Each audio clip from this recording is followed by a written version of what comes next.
Simulan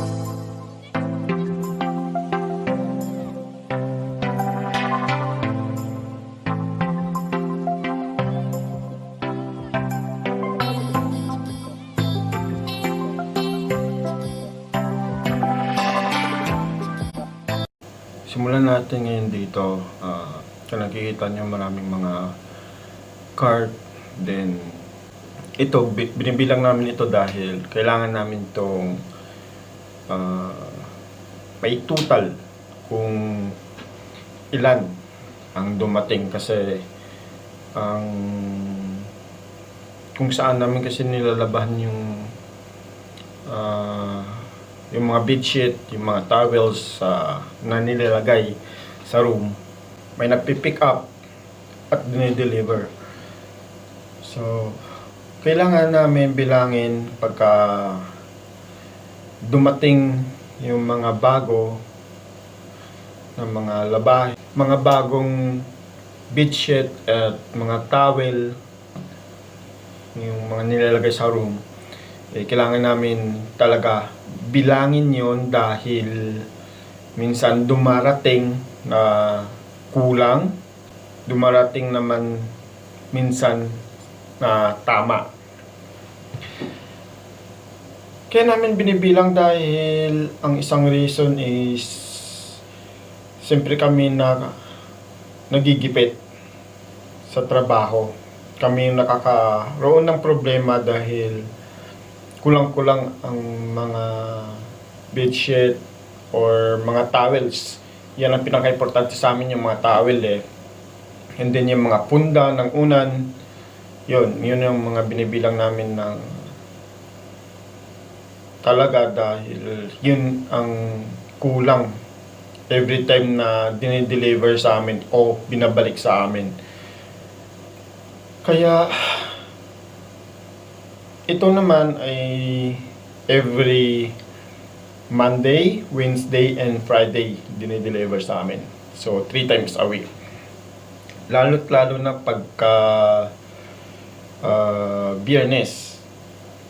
Kasi Sabado, Linggo, hindi na sila nagdi-deliver kasi alam ko day off nila yun Or may schedule sila sa bawat hotel. Kaya kailangan talaga namin i-check, i-double check kung tama ang dumating doon sa resibo na kasama doon sa mga towel na binalik sa amin, kung tama ba yun. Kaya nakikita ninyo dito sa part na to yung punda na binibilang ko isa-isa sa isang pack. Dahil minsan, isa-isang pack, 20 talaga yung laman. Pagkakataon din na 25 isang pack. Kaya ko yan chinecheck lagi. Tsaka ang pinaka-problema kasi dyan, pagka Lunes, dahil nga Sabado, Linggo, hindi sila nag-deliver. Pag kulang, ang magtatrabaho niyan ay kami din. No, kami rin mga billboy or porter. Dapat bago mag-9, dapat naikarga na namin yun sa bawat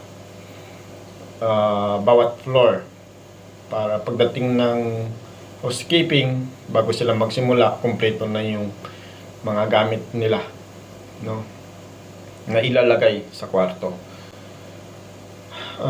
Dito naman sa video to kasi wala naman maraming ipaliwanag dito, kaya napaka-iksi lang ang sasabihin ko.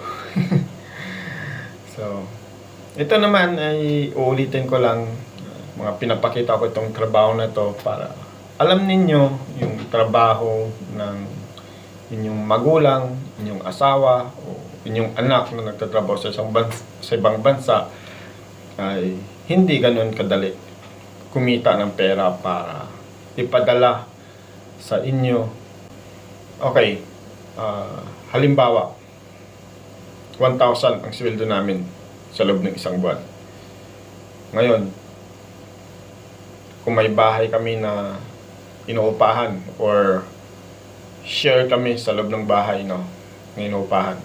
So ipapalagay natin 400. So 600 matitira, di ba? And then ipapadala pa namin ang 400. So ang matitira sa amin 200. Ipagkasya namin 'yon sa loob ng isang buwan hanggang makasahod ulit kami sa susunod na buwan. So ganun yung buhay. So hindi ganun kadali, magtrabaho sa abroad.